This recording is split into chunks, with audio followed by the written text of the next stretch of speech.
and get out there. I don't know how much they did, but sort of how did they look to you for what you wanted today? Yeah, I thought Road looked good. Learning how to handle that hand, caught the ball okay. And Carlton got better and better. And we'll take it slow day to day. He got a limited participation, but he looked okay. Okay. And I wanted to ask you, I don't know what your expectations were for Rob Gronkowski after retiring for a year. He's going to wind up playing 16 games, which he hadn't done since 2011. I know a couple seasons he played 15. It's been a while, right? So what do you make of what he's been able to give you? Because he's played an awful lot of snaps. I mean, played this guy a lot. Yeah, he's exceeded my expectations, to tell you the truth. I think he's gotten better and better, and he's really hitting his stride. Tom and I were actually talking about it at practice today. He ran an over route. It was like, man, that looks like 6-7 years ago. And he really has taken great care of himself and really exceeded my expectations. Just looks like he's just starting going into the playoffs. Thanks. All right, we'll go over to Greg Allman. Hey, Bruce, we talked a little bit last time about turnovers and just the pronounced drop-off your team has had from last year to this year. And obviously, there's a change at quarterback there. But I want to ask you, just the last few games, as clean as it's been, what, if anything, you can point to for why that's been the case and how important that is moving forward past this week? Oh, it's extremely important. Every week we got to win the turnover battle, that's for sure. And that's the first thing we always talk about, protecting the football, protect the quarterback. And then taking it away. So I think just everybody knowing each other a little bit more and more each week. There's not a lot of new things, dressing things up, making them look different. Everybody's kind of on the same page now. So there's no miscommunication. Oh, I thought he was going deep. Now I'm breaking in on this coverage. And I think everybody's on the same page, and it's really showing. Obviously, you bring in Tom Brady, you expect your turnovers to go down. But I mean, you guys had 41 last year as a team, and you're at 16 right now for the year. You've gone from the most in the NFL to the fourth lowest. Has that been a better drop-off or a more dramatic drop-off than you'd even hoped for? No, I was hoping for less than that. I think we emphasized ball security with our receivers and our backs. We've had a couple tough ones where we're catching the ball, getting hit off a knee. And I'd like to see get rid of some of those, but the interceptions, I think we're in good shape. I mean, I knew we were going to turn them down a bunch, and we had to go to the playoffs. Thanks, Bruce. You bet. Thanks, Greg. All right, next up is going to be Jenna Lane.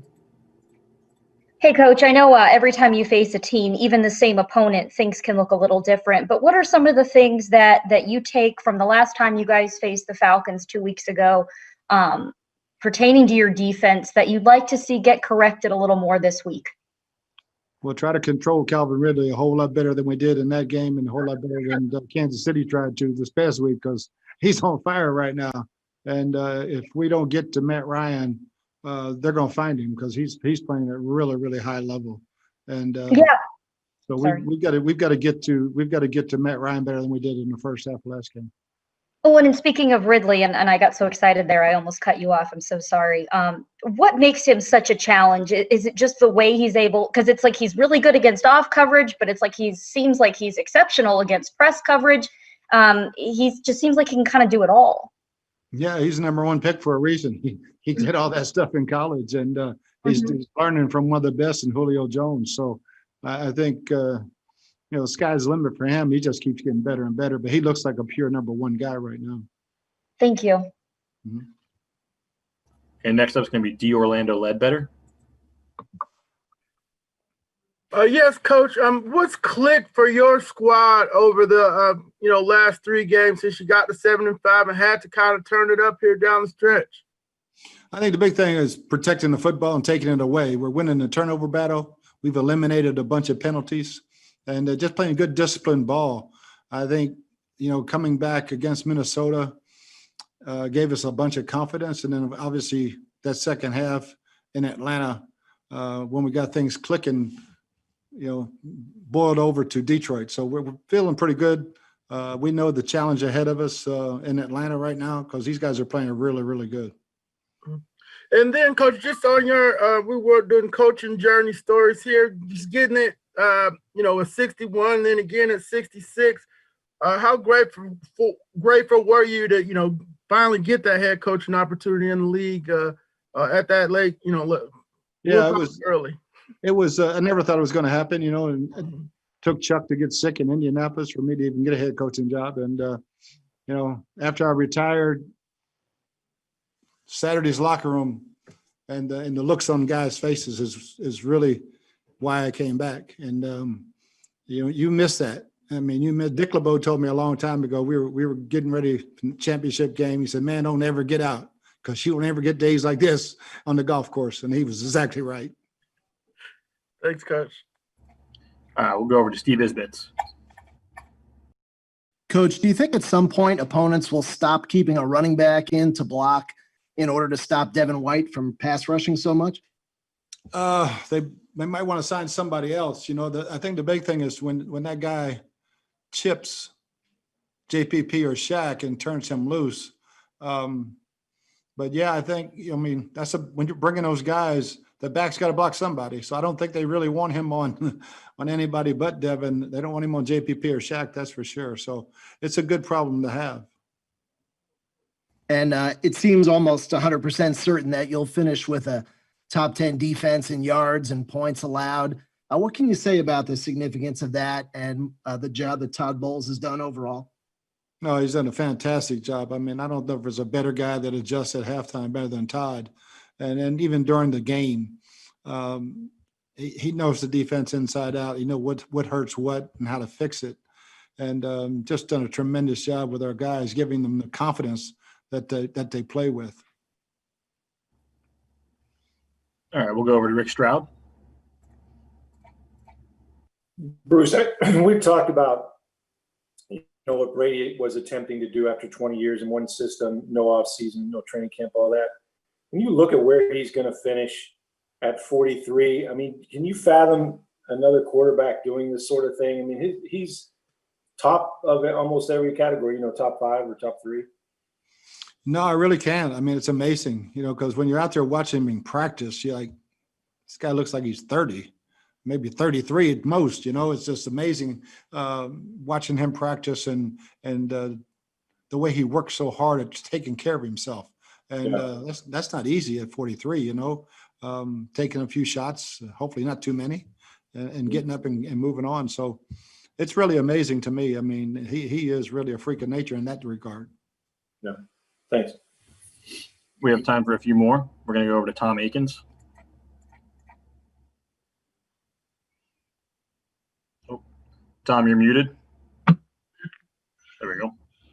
Hey, talking about Tom Brady for a moment, is there a way for you to describe, since you worked with Brady for this year and you worked with Peyton Manning for a long time, can you describe how they are different from each other? I know they have a lot in similar ways, but Manning about to go into the Hall of Fame, Brady doing a great job still. What makes them different from each other and still successful? Yeah, I used to call Peyton a piranha because you just couldn't give him enough information. He had notebook after notebook. Tom's he's the same way. I mean, he wants scouting reports on corners, linebackers, from our pro scouts, and every bit of information he can go into a ball game with for his preparation. They both love taking guys aside.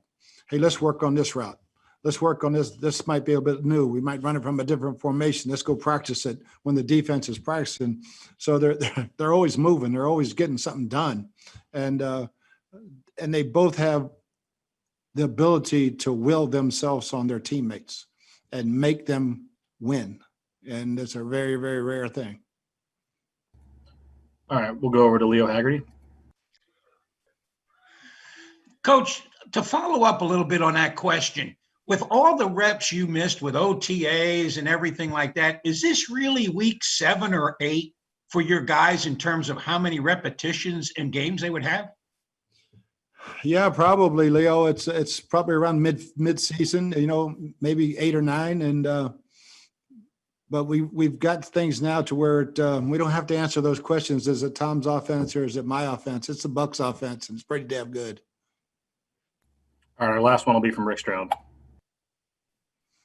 I knew that would make you smile.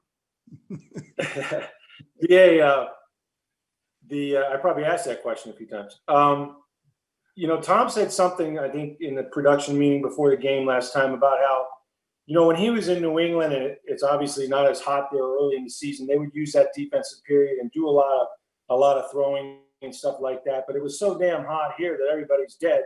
But now that the weather has turned and you're at the end of the season, they're getting a lot of those reps, like you just mentioned. Is there something to that a lot of those extra throws are happening now? Yeah, there's no doubt. And it's been going on. And we have a blitz period, a walkthrough blitz period going on nonstop when the defense is going, and it's just coaches walking through just all the exotic blitzes and grabbing a guy and go throwing them running back. Hey, Ro, let me throw you this ball. I want to get a feel for you on this route. And yeah, it's been going on for at least 6 weeks now, and it's really shown up. All right, that's all for today. Thanks, Coach. Appreciate it, guys.